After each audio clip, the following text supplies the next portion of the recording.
예수님이 이 땅에 처음 오셨을 때 세 종류의 사람이 있었습니다. 첫째는 방해꾼, 둘째로는 구경꾼, 셋째로는 일꾼들이 있었습니다. 방해꾼은 누굽니까? 예수님이 오시는 것을 방해하려는 세력들이죠. 영적으로는 사탄, 그리고 보이는 세계 속에서는 사탄의 사주와 충동을 받았던 사람들. 우리가 창세기를 통해서 공부했듯이 바로의 이집트의 바로왕, 또 그랄의 아비멜렉 왕, 이런 사람들이죠. 아브라함의 자손으로 오시는 메시아의 길을 회방하려고 시도했습니다. 실패로 끝났지만, 그 다음에 사울왕, 그리고 유다의 아달랴라고 하는 여왕, 이런 사람들은 사단의 충동을 받아 다윗의 목숨을 끊으려고 했습니다. 왜냐하면 메시아가 아브라함과 다윗의 자손으로 오신다고 하는 것을 잘 알고 있었기 때문입니다. 그러다가 예수님이 탄생하셨을 당시에는 헤롯 대왕을 또 사탄이 조종해서 아기 예수의 생명을 노렸습니다. 그러나 다 저들의 시도는 수포로 돌아가고 말았습니다. 방해꾼들입니다.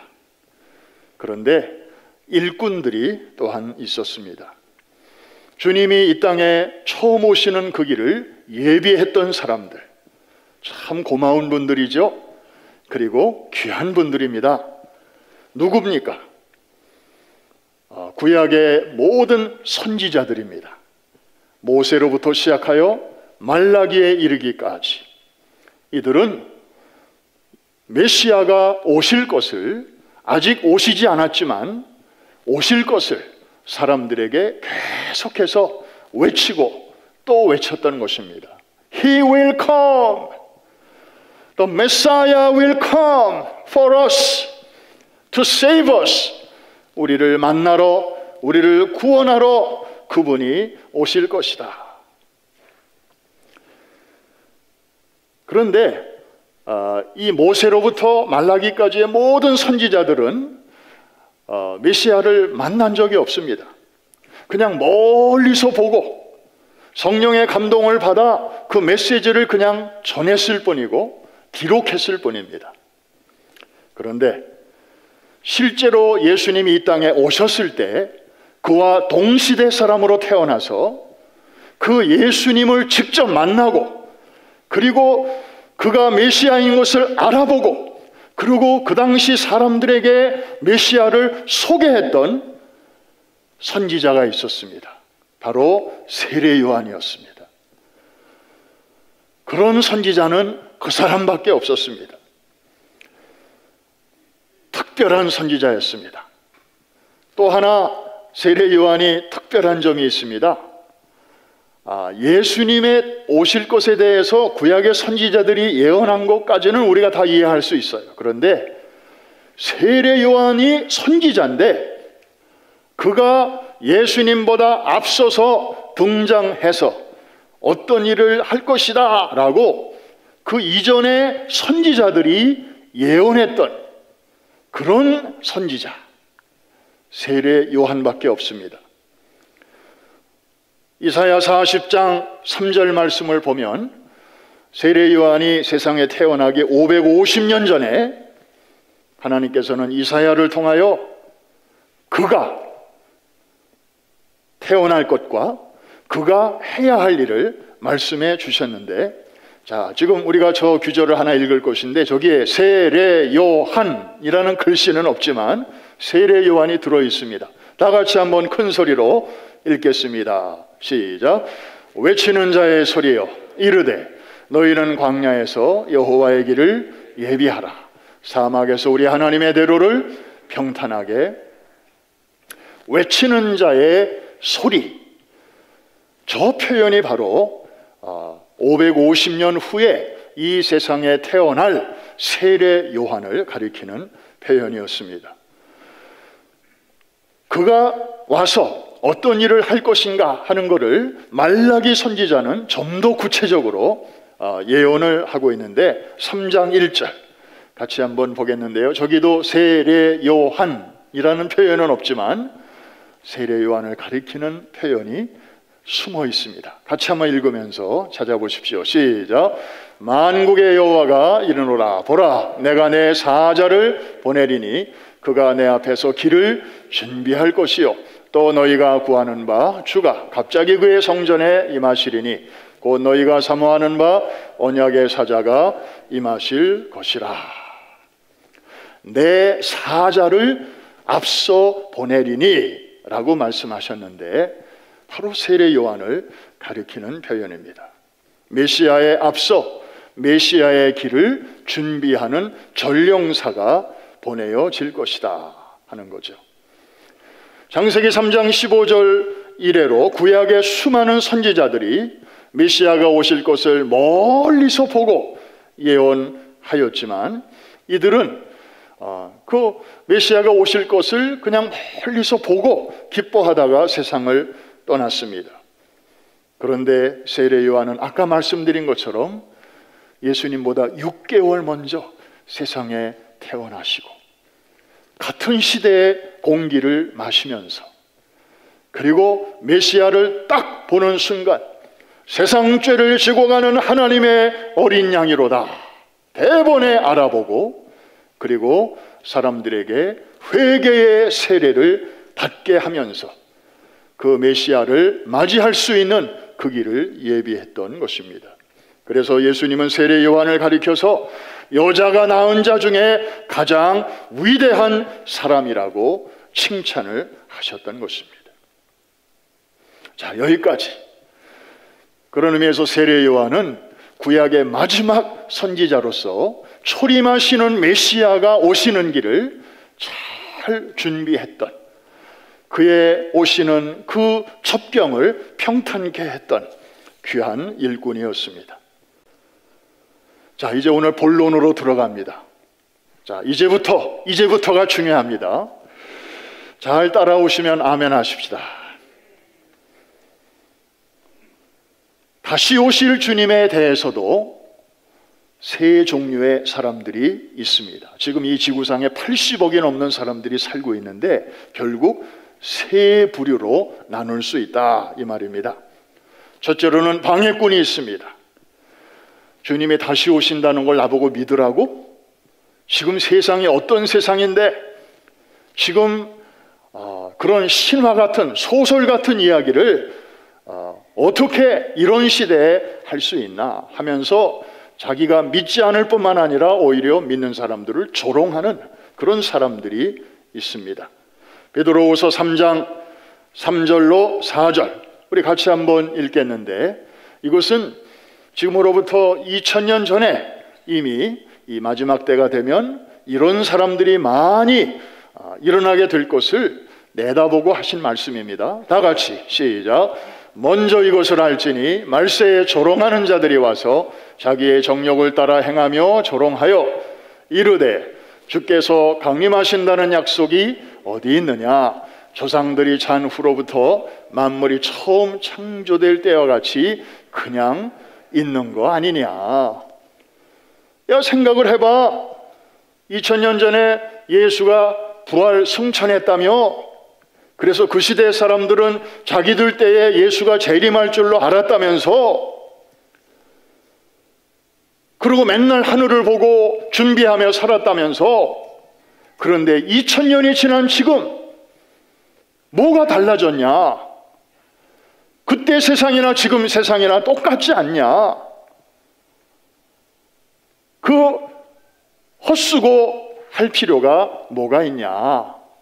그러면서 조롱하는 사람들이 많은 것입니다. 방해꾼들입니다. 그런가 하면 또 일꾼들이 있습니다. 이런 시대 속에 섞여 살면서도 다시 오실 주님을 기억하고 그리고 자기가 할 수 있는 범위 안에서 주님의 다시 오시는 그 길을 준비하고 예비하는 그런 사람들이죠. 여러분, 지금 살고 계시는 분과 결혼하기 전에 여러분들 연애하던 시절 한번 잠깐 되돌아가 보시죠. 데이트할 때 여러분들 얼마나 마음이 설레셨습니까? 약속 장소와 약속 시간이 있는데 여러분이 미리 가서 이렇게 기다리면 얼마나 시계를 많이 보셨습니까? 그리고 그때는 다방들이 많았잖아요. 다방. 그럼 시계 보면서 또 저 다방 문을 바라보면서 언제쯤 내 님이 짠 하고 나타날까?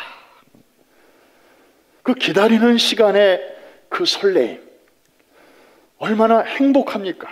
아직 나타나지 않아도 기다림 자체가 행복이었어요. 벌써 다 잊으셨나요?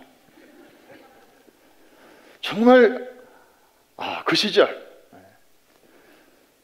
그리고 뭐 바깥에 공원에서 만나기로 했다. 그러면 여러분이 먼저 도착했다. 그러면 조금 있으면 이제 내 사랑하는 짝이 요 옆에 앉을 텐데 거기에 뭐 낙엽이 있다든지 먼지가 있다든지 물기가 있다든지 그러면 여러분 가만히 있겠어요? 휴지나 손수건을 꺼내가지고 그 자리를 또 다 이렇게 닦아주잖아요. 이해가 되시는 분들만 아멘. 그런데 추운 겨울이에요. 이렇게 닦다 보니까 너무 차가워요. 그러면 어떻게 해요? 자기가 거기 가서 한 5분쯤 앉아 있어요. 자리를 이렇게 데워놓는 거예요. 따뜻한 자리에 좀 앉게 하려고. 그러니까 마음으로는 기다릴 뿐만 아니라 몸으로는 액션, 거기에 따르는 행동이 나타나는 거죠. 이게 진짜 사랑하는 사람의 정상적인 모습입니다.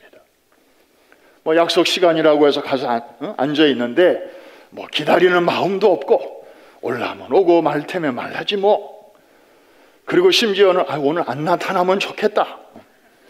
예를 들어서 그런 마음으로 가서 앉아 있다면, 그런 마음으로 예배하고 있다면 정상입니까? 그러면서도 말로는 사랑한다 그러고 문자는 계속 I love you, 오늘 밤에 내 꿈 꿔. 이게 진짜냐고요. 찬송으로는 I love you, 주님 사랑해요 하면서도 실제로 다시 오실 주님에 대한 기대하는 마음이 없고 행동이 따르지 않는다면 한번 따라합시다. 문제 있다. 결혼식을 앞둔 젊은이는 아무렇게나 살지 않습니다. 관리합니다. 몸을 관리합니다. 아무거나 먹지 않습니다. 살찌면 안 되니까. 옷이 안 맞으면 안 되니까. 준비하는 것입니다. 그리고 자기 주변도 정리합니다. 옛날에 한때 사귀었던 엑스 프렌드가 야, 너 결혼한다면서? 그러면 결혼하면 못 만나니까 우리 기념으로 1박 2일 여행 갔다 오자. 안 갑니다. 주변을 정리합니다. 왜? 그날 결혼하는 날, 그날을 위해서, 정말 그날을 내 인생의 최고의 날로 만들기 위해서 신랑 앞에, 신부 앞에 부끄러움 없이 당당하게 그 여자만의 남자로서, 그 남자만의 여자로서 서기 위해서입니다. 마찬가지입니다.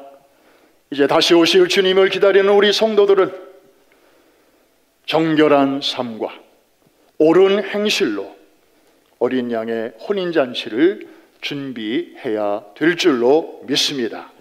마치 이도령을 기다리는 춘향이처럼 아직 이도령은 눈에 나타나지 않지만 그가 떠나면서 한 약속을 마음에 잘 간직하고 있기 때문에, 그리고 반드시 그 약속을 지킬 것을 믿고 있기 때문에 이도령은 눈앞에 없고 그 대신 변사또가 눈앞에 있습니다.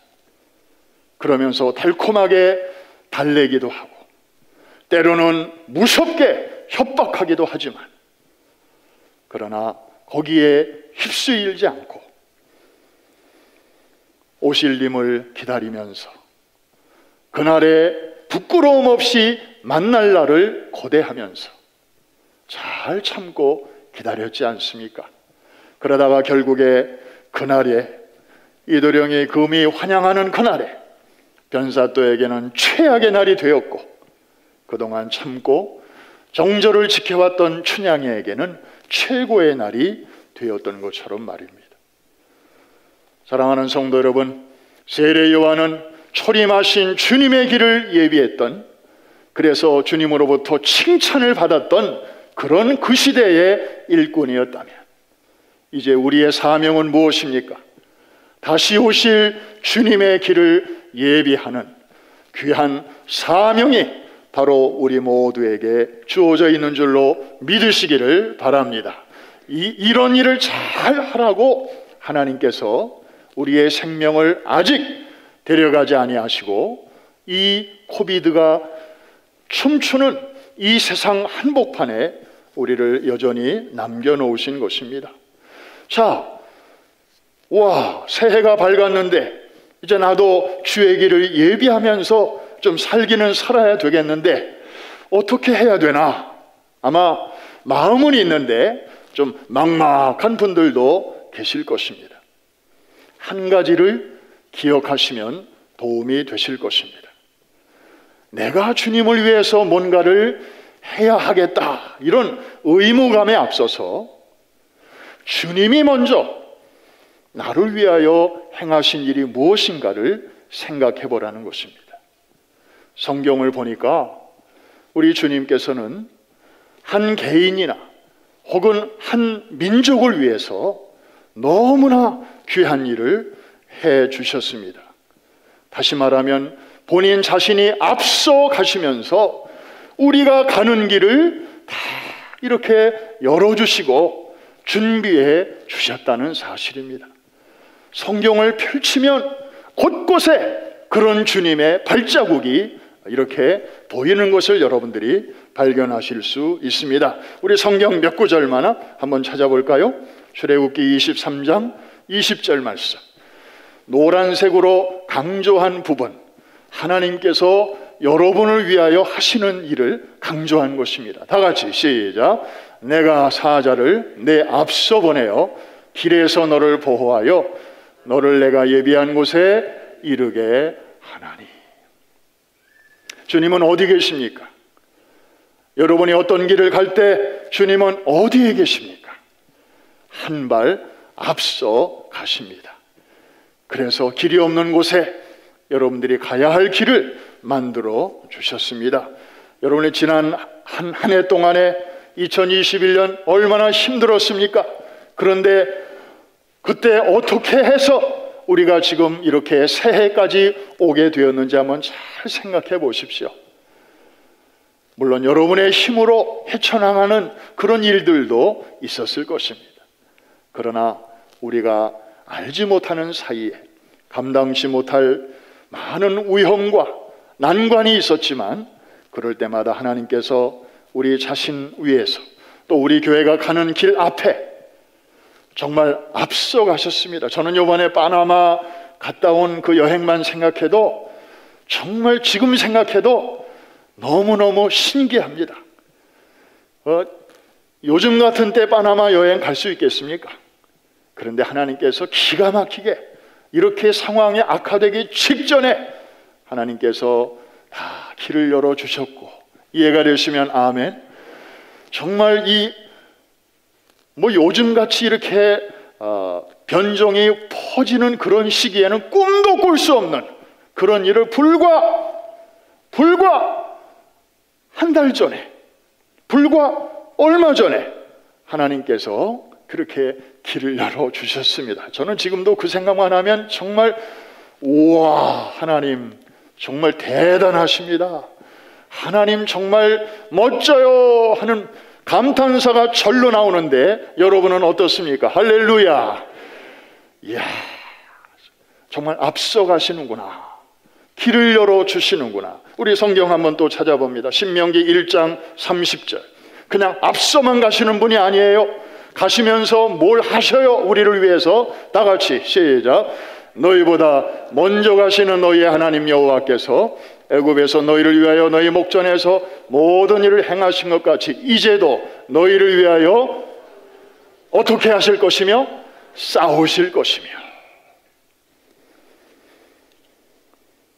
신명기 1장 33절 한 절 떠봅니다. 시작.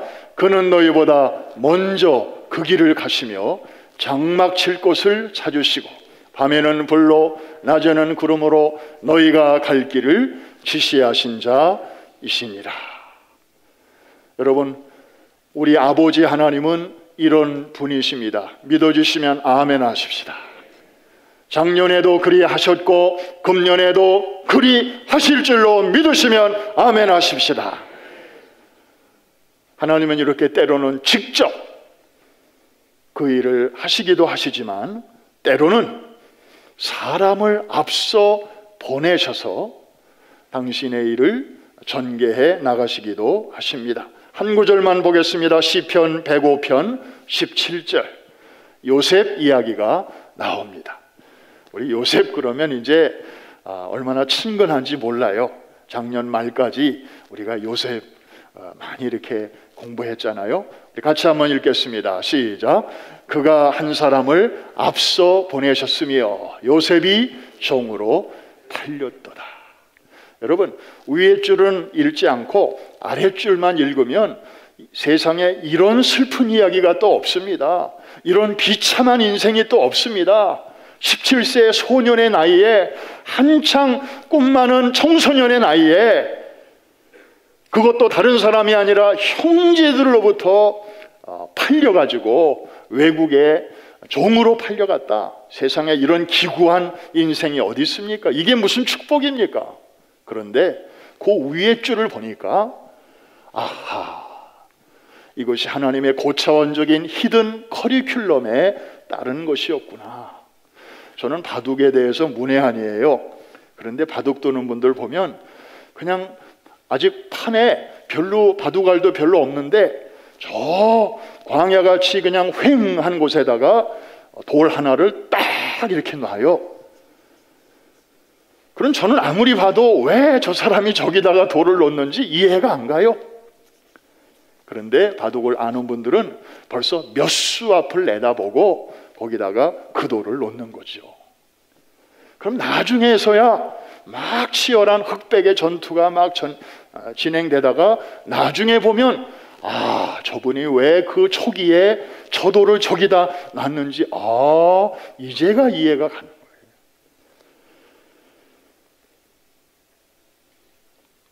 하나님께서는 요셉을 왜 먼저 보내셨습니까?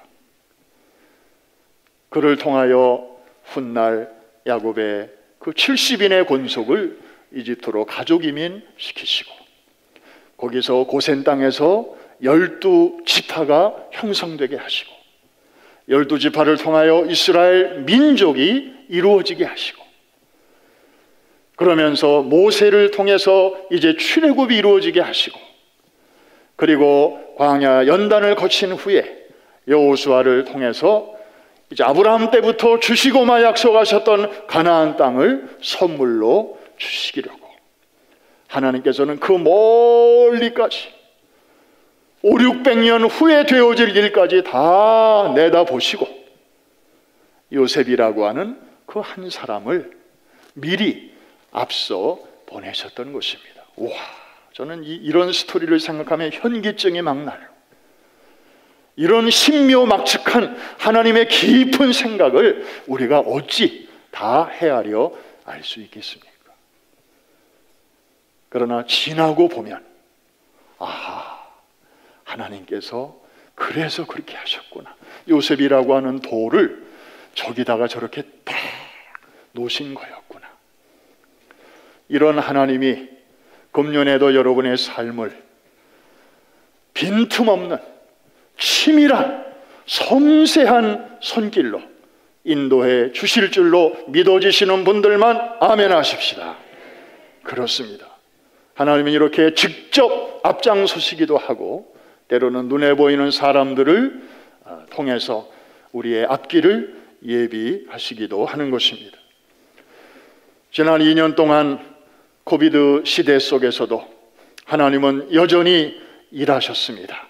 앞서 가시면서 길을 만드셨습니다. 우리 교회가 2년 동안 아무 일도 못한 줄로 알았습니다. 그런데 엊그제 10대 뉴스를 이렇게 보면서 와, 하나님이 정말 열심히 일하셨구나. 우리 교회를 사용하셔서 이런 일도 하시고 저런 일도 하셨네 하면서 정말 그 맹렬히 앞장서서 나가시고 싸우시고 일하시는 그 하나님을 우리는 만날 수가 있었습니다. 온라인 선교 하나만 보더라도 그렇습니다. 여러분, 사도 바울 시대에는 로마 제국을 하나님이 사용하셨어요. 그래서 가는 곳마다 길을 만들었어요. 물론 그들은 군사적인 목적, 경제적인 목적으로 길을 만들었죠. 그런데 하나님께서는 그들이 만들어 놓은 길을 통해서 사도 바울 일행이 복음을 들고 그 시대의 세계 각처로 들어갈 수 있도록 인도해 주시고 섭리해 주셨습니다. 할렐루야. 그런데 그 하나님이 오늘날에는 누구를 사용하십니까? 소위 구글, 또 아마존, 또 페이스북, 요즘은 메타로 이름이 바뀌었죠. 이런 소위 빅텍 기업들과 그리고 정말 머리가 엄청 좋은 그런 사람들을 통해서 인터넷 하이웨이를 쫙 깔아놓으셨어요. 어느새 우리가 모르는 사이에. 그래서 이게 전 세계 지구촌 곳곳 저 아마존 밀림까지 안 들어가는 데가 없어요. 이 길이 다 깔렸어요. 그래서 우리가 좋은 내용을 올리기만 하면 그저 사람들이 이것을 널리 전파하는데 정말 5대양 6대주까지 하나님의 선교가 지난 2년 동안에 이루어지게 하셨는데 이것은 팬데믹 이전 시대에는 우리가 꿈도 꾸지 못했던 그런 일들이에요. 이 모든 일을 하나님이 다 하신 줄로 믿습니다. 주님이 금년에도 여러분 앞서가시며 길을 열어주시고 싸워주실 줄로 믿습니다. 그 주님이 금년에도 우리 교회가 가는 길에 그 앞장서시고 또 길을 만들어주시고 또 어려운 도전과 난관을 만날 때마다 지난번 파나마 때도 도와주신 것처럼 그렇게 길을 열어주시고 막을 곳을 막아주시고 목적지에까지 넉넉히 이룰 수 있도록 인도해 주실 줄로 믿습니다. 여러분, 우리말에 주책이라는 말이 있어요. 보통 때 그냥 쓰면 상대방 기분 나쁩니다. 당신 주책이야. 그러면 이거 아주 욕처럼 들립니다. 그런데 우리는 그 말을 거룩하게 재해석합니다. 주님이 책임져 주시는 사람, 줄여서 주책입니다. 주님이 앞서가시고 길을 열어주시고 또 어려움 만나면 싸워주시고 그래서 목적지에까지 무사히 이루도록 책임져 주시는 사람. 옆에 계신 분에게 한번 인사하겠습니다. 그대는 주책입니다. 오늘 집에 가시면서 차 안에서 부부 사이에도 이 덕담을 잘 건네시기 바랍니다. 그런데 이거 오해하면 큰일 나요. 이해할 만한 사람들이니까 사용하셔도 좋습니다. 여러분, 눈만 뜨면 귀만 열면 들려오는 뉴스, 코비드 팬데믹, 위드 코로나, 뉴 노멀 이런 단어들로 온통 도배된 뉴스와 정보 속에 우리가 지금 살고 있습니다. 이러다 보니까 정말 살아계신 하나님을 향한 그 확실한 믿음과 소망의 줄을 붙들지 못하는 사람들은요 지금 정신없습니다. 새해가 밝았는데도 지금 이게 새해인지 뭔지 그냥 불안하기 짝이 없는 거예요. 여러분, 이런 때일수록 하나님의 자녀들은 정신줄을 똑바로 잡아야 될 줄로 믿습니다.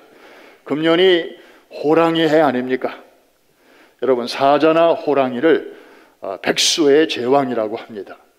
왜 그런 명칭이 붙었을까요?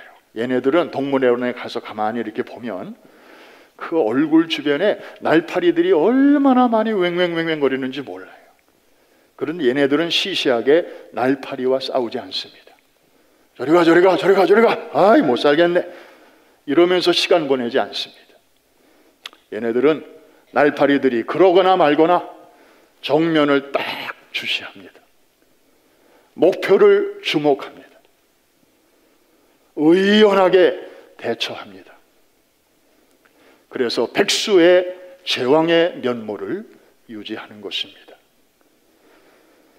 사랑하는 성도 여러분, 지금 우리가 살고 있는 시대는 성부의 시대, 성자의 시대를 지나 이제 어느덧 성령의 시대입니다.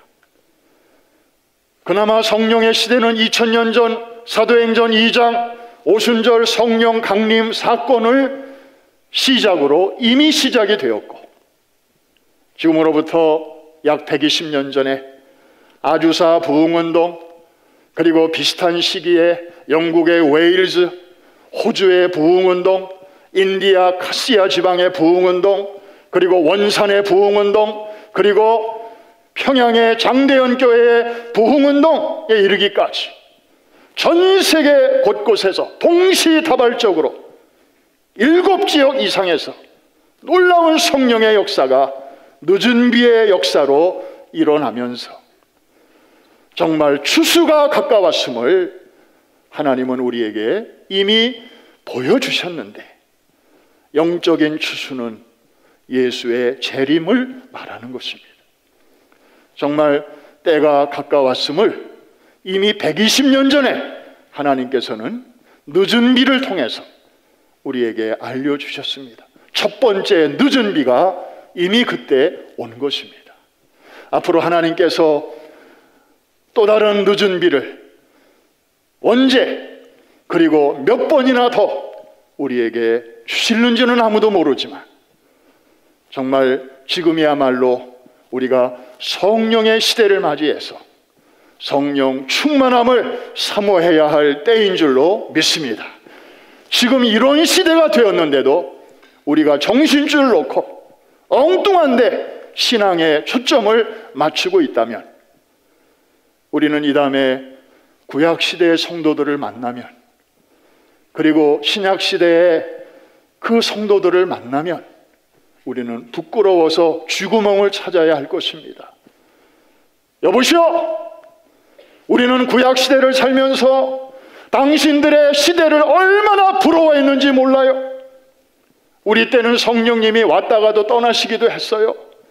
당신들 때처럼 그렇게 성령님이 왕성하게 일하시지 않았어요. 그런데도 우리는 그 시대에 하나님의 사람으로 열심히 일했어요. 그런데 당신들은 어떻게 살았습니까? 그 좋은 시대에 태어나서 성령님이 한 번 오시면 끝까지 떠나시지 않는 그런 은혜의 시대를 살면서도 도대체 무슨 생각을 하면서 살았습니까? 무슨 생각을 하면서 신앙생활을 했습니까? 그들이 꾸지람을 한다면 우리는 할 말이 없게 될 것입니다. 다시 오실 주님을 위한 길을 만들며 사시기를 주의 이름으로 축복합니다. 그 첩경을 평탄케 하시기를 바랍니다. 주님을 모르는 사람들, 무관심한 사람들, 구경꾼들이 너무 많은 이 시대 속에서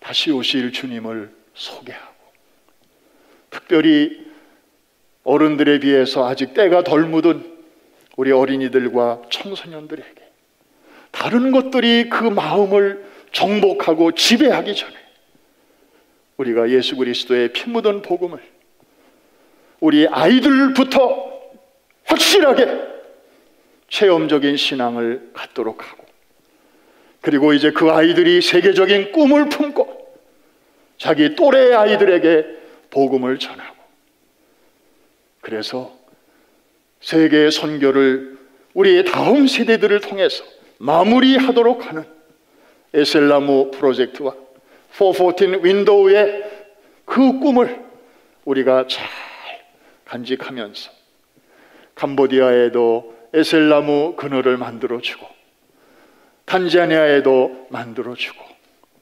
곳곳에 복음의 그늘을 잘 만들어주면서 다시 오실 주님의 길을 예비하는 뜻있는 한 해가 될 수 있기를 주의 이름으로 축원합니다.